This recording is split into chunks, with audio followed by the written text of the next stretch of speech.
Your parents bought their first home in their late 20s. One income, a small deposit, a manageable mortgage. They did not think of it as a financial achievement. It was just the next thing you did.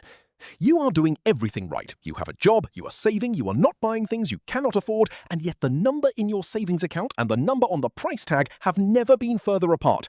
The average first-time buyer in the US is now 40 years old. In 1981, they were 29.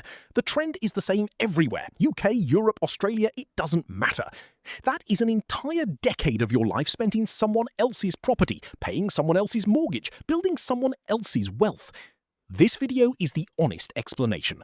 Why the house your parents bought for 3 times their salary now costs 10 times yours. Who benefited? What keeps supply artificially low? And, the part nobody includes, what you can actually do about it. Level 1. It was not always like this. In the 1960s, a house cost 2 to 3 times the median annual salary. One person working an ordinary job could save a deposit in a few years and service a mortgage on a single income. Housing was not easy, but it was not the mathematical impossibility it has become. Today, the median US home costs nearly 5 times household income. In Sydney, almost 14 times. In London, 9 times. Not a single one of the 95 major cities in the Demographic Housing Affordability Report is considered affordable anymore, for the first time in 21 years of the report.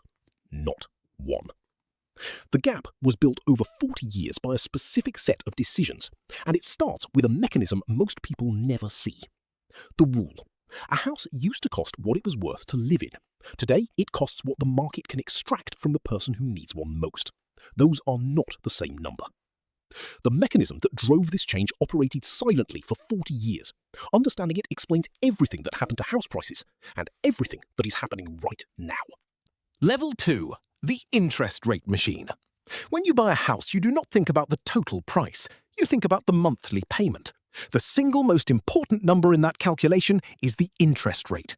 In 1981, with rates at 20%, a buyer putting $1,500 a month toward a mortgage could borrow $90,000. By January 2021, with rates at 2.65%, the lowest ever recorded, that same $1,500 a month could borrow $370,000. More than 4 times as much. Not because the buyer got richer, not because they worked harder, because the rate fell. 4 decades of falling rates meant the same monthly payment could support a continuously larger mortgage. Every time rates fell, buyers could bid more. Sellers knew it. Prices rose to absorb every dollar of new borrowing capacity the lower rates created. This was the engine. Not wages, not productivity, not genuine wealth creation. A falling rate silently inflating what the same person could borrow. And the people who owned property through those 4 decades captured every penny of that appreciation. Then rates rose. Between 2022 and 2024, the Fed raised rates from near 0 to over 5%.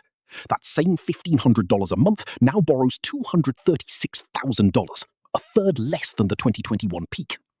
For a home bought at 2021 prices to be affordable at today's rates, its price would need to fall by roughly that amount.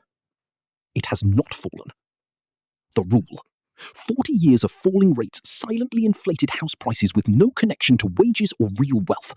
The engine stopped in 2022, but the prices it created did not come down with it.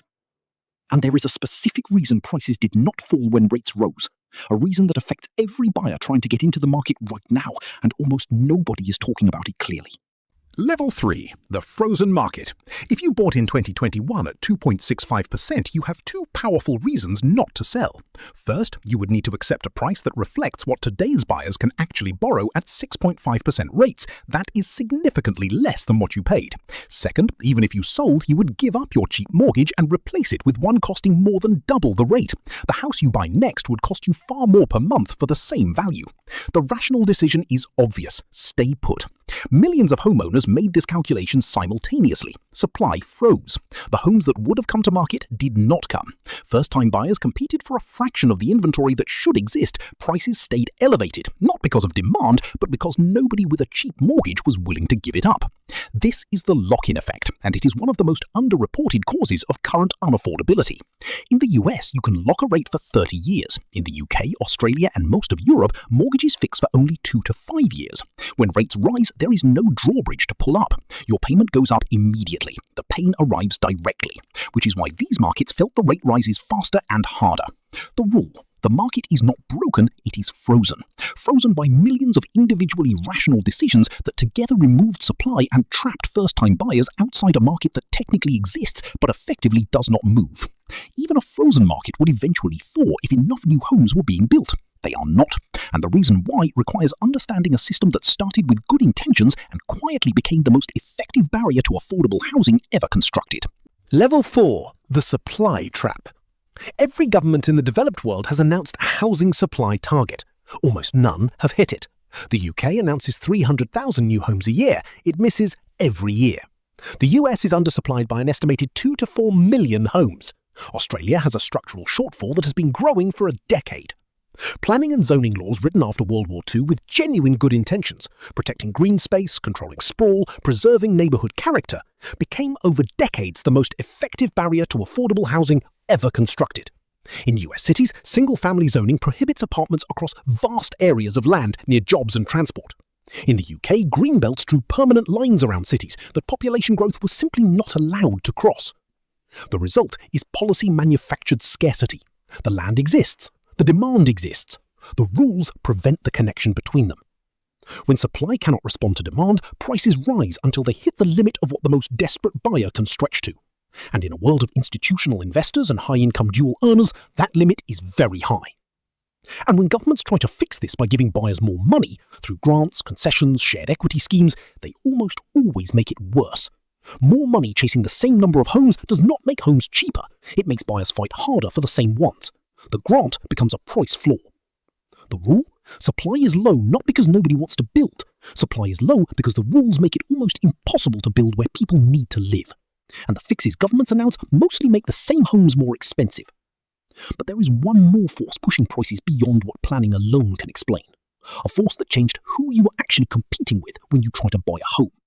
When you make an offer on a house, you imagine you are competing with other families. You are competing with funds. In the US, approximately 1 in 4 homes purchased is bought by an investor, from large institutional funds to the individual landlord with 3 properties. These buyers do not need the school district to be good for their children. They do not need the commute to work. They need the yield. They can borrow cheaply at scale in ways an individual buyer cannot, and they have no emotional ceiling on what a property is worth, only a financial one.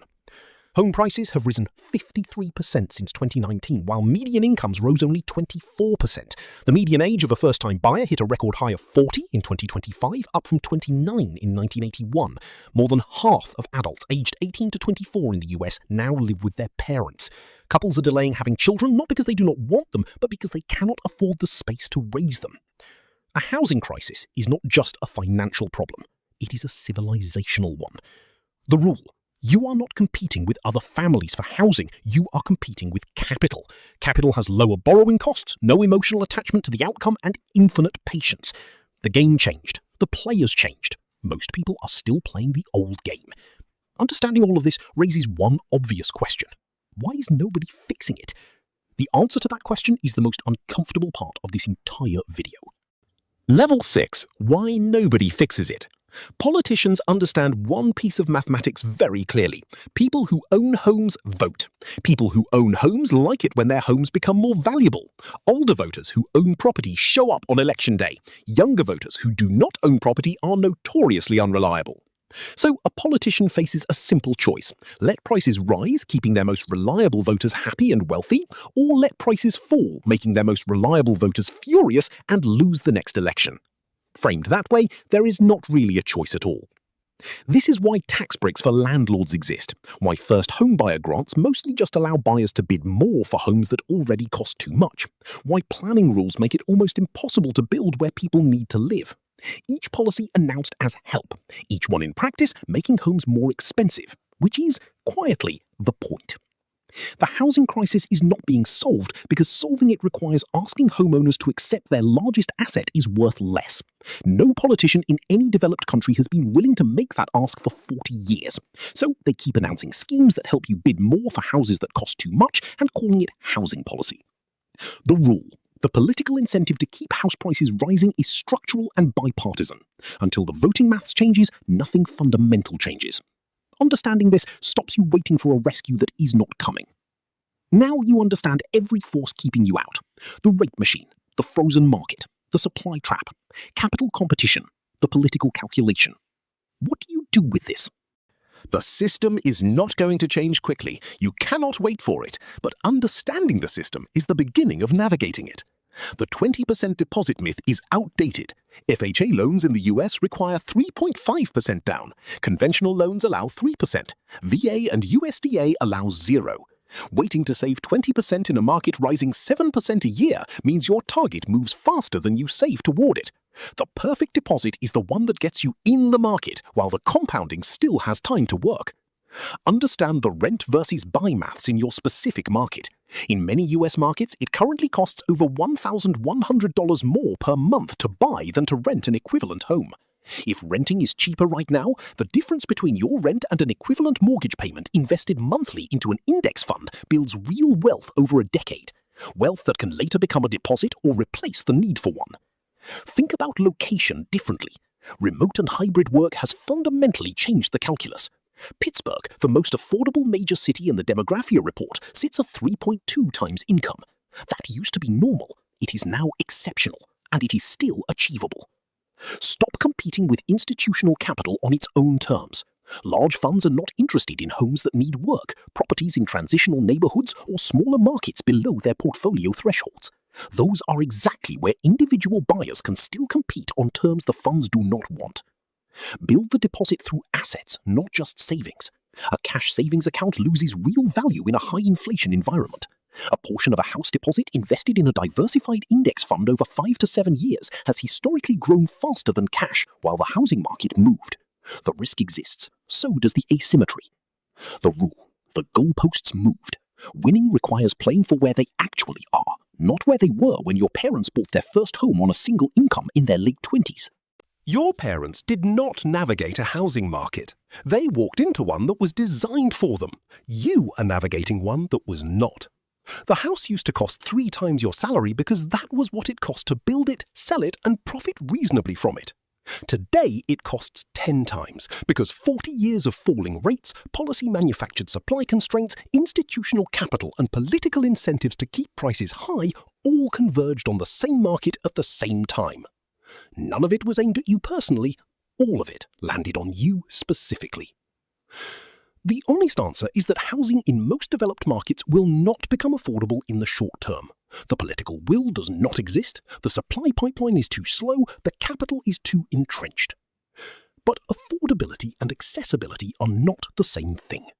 The market is expensive. It is not closed. And now you know exactly where the doors are. Please subscribe. The next video is exactly how to build a deposit, build wealth in the meantime, and buy a property in a market that was not designed for you. The specific numbers and the specific steps.